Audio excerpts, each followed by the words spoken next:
welcome back! Today, we're making a simple, delicious, and flavorful egg sauce using a few fresh ingredients. For this recipe, I'm using eggs, carrots, red pepper, spring onions, red onions, green bell pepper, tomatoes, spices, cooking oil, and salt. Let's get started. I will start by cutting my onions, the red onions.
Now, I'll continue by preparing my tomatoes.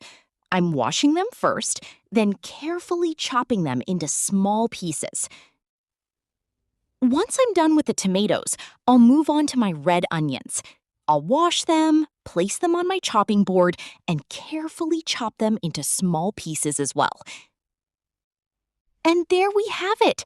Our ingredients are nicely chopped and ready for the next step. Let's continue preparing our delicious egg sauce.